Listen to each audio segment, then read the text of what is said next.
Do you want to know how to effectively apply your fragrance on in the heat in the summertime? Well, I'm here to help you out. Welcome to J-ROYL, everyone. If you're into fragrances, if you like colognes, if you want to know more about them, how to use them properly, which are the best ones to get, consider subscribing. I put out 3 videos a week, every Monday, Wednesday, Friday, for your viewing pleasure. A lot of people ask me, what is the best way to apply a fragrance? How do you put a cologne on properly? First of all, if you haven't seen my video on how I apply fragrances, you can go ahead and click the cards up top or watch it after this video. But I wanted to specifically discuss fresh fragrances or colognes that you would wear in the summertime. Not really gonna get into all the stuff I talked about in the first video. All those same rules apply.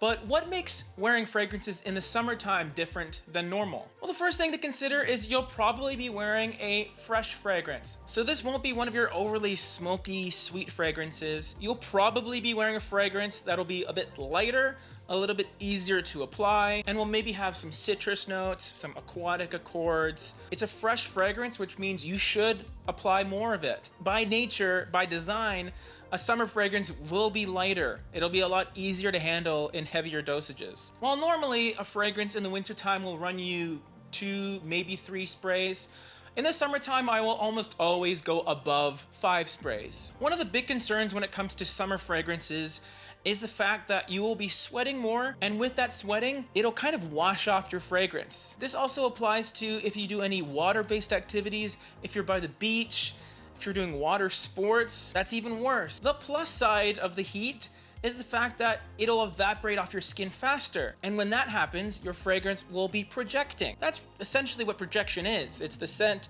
evaporating off your skin when it heats up. And a lot of these fresh fragrances have very strong citrus notes, which do push out quite a bit, especially in the beginning of the fragrance. Another consideration is the amount of exposed skin you'll be having.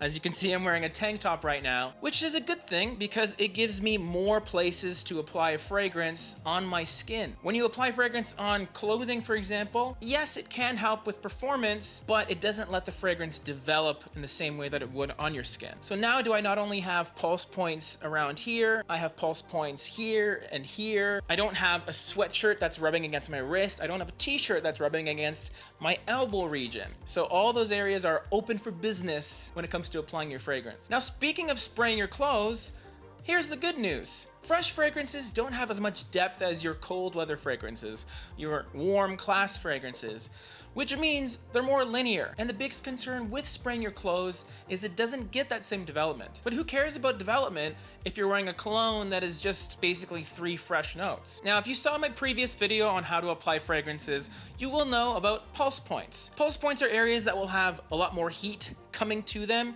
which means your fragrance will project more off of them. Your neck region, your elbow pits, your wrists, those are great spots to apply your fragrance. But when it comes to putting on your cologne in the summertime, prioritize your pulse points. Be aware of what you're wearing. If you have a tank top, that means your elbows are going to be exposed. That's a great spot for your fragrance to go. If you're wearing a t-shirt, maybe not so much because the fabric will rub against that fragrance, rub it off essentially, and then you won't have it performing as well. Wrists are also a great pulse point in the summertime because you're not wearing a sweatshirt, so that fabric won't be rubbing it off, but you may be wearing a watch, you may be wearing bracelets. That's also another thing to consider. You want to keep your fragrance application areas vacant so that the fragrance can do its thing. Because I do wear wrist paraphernalia, I like to apply my fragrances right here.